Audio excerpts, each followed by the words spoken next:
Hi, so I was digging through some old tapes, VHS tapes like this one, and on this very one in fact I found some old footage from when I was about 13 or 14 years old, and I was trying to recreate some scenes from Star Trek, and the most complete one was from the opening of the Voyager pilot episode Caretaker.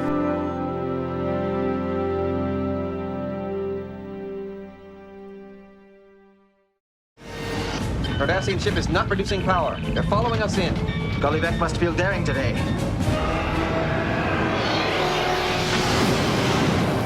When I looked through the footage and it reminded me a bit, I'd only shot each person once and from one angle. That said, however, I did two goes at it on 2 different weekends. So what I've done in this final film is put together some of the footage from both to get a few more angles out of it. However, for some reason, the Tuvok character was wearing different clothes. So there's only one shot of him from the week before where he had different clothes on, but what I did was I was able to grab a little bit of footage from proper Tuvok and kind of put his clothes and collar from the good take onto the old take. You'll see what I mean. As you can see in the film, when the explosions go off, we get a bit of light go, so it doesn't take a genius to work out that I was flipping a lamp on and off just to the side of me. But also I was controlling the tripod with a rope. Throughout the whole thing I was just sort of gently pulling away on this rope to make the camera wobble, and then trying to cue these explosions to go off whilst trying to lip sync along to it and stay up to speed with what was going on in the scene. So yeah, there was quite a lot to keep my little 14-year-old head busy with. It's not a platinum phenomenon. At current speeds, it will intercept us in less than 30 seconds. Everything left in those impulse generators, We'll find out. still exceeding our speed. One of the problems was that the tape I was using was really stretched. It was a lot slower. I guess I had a VHS copy of the Voyager episode, which I'd then copied onto audio cassette, which I was then rewinding and playing a whole bunch of times.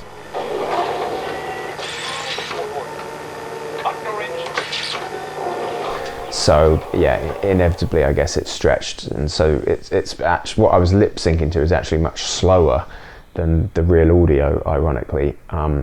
So I was able to use the computer to help me sort of keep it in sync as much as I could. We can use the time to make some repairs. Another thing that my memory was jogged about when I watched it back was the little animations that are playing on the monitors next to me, the TV that's next to me. But I do remember now that I think in the week, after school each night in the week, I made those animations. You don't see much of them in the finished thing, oddly, but like the Red Alert one, it's all just like bits of paper filmed on black card and sort of a stop motion animation. I remember preparing those through the week after school. But yeah, unfortunately I don't still have them. But there was one that was on this tape, which is the one of the wave of energy approaching the ship. And so I've sort of tried to incorporate that as best I could. And there was one brief shot. I don't know why it was so brief. I guess I was just worried about spending too much tape.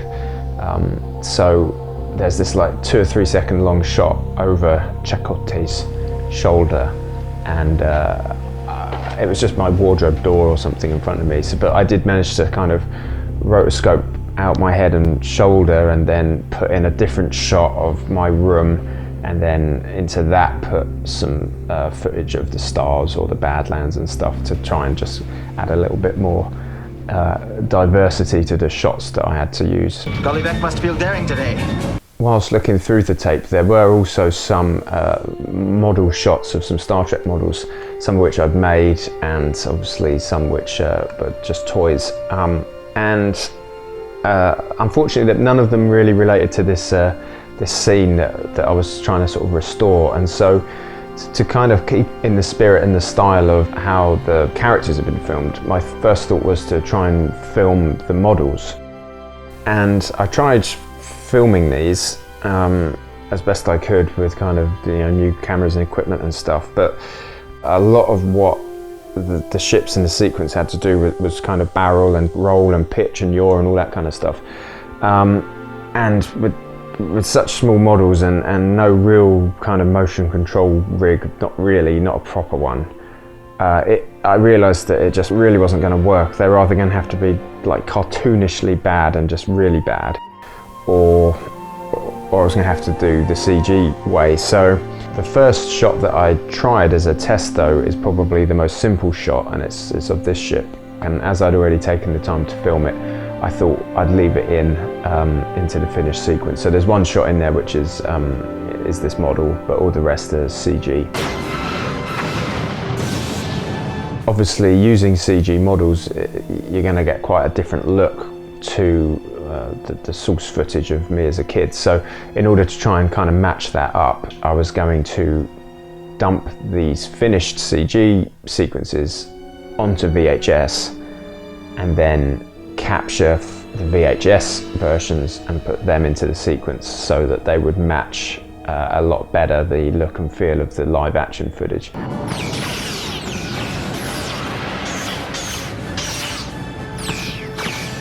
One thing that was quite fun when I realised that the original footage of the Cardassian guy, Gully Vec, was really bad. I tried to film it off of a real TV, and so it was so washed out, it just wasn't there. So I thought it would be more fun anyway to put myself in from today, kind of having a chat with myself from 20 years back.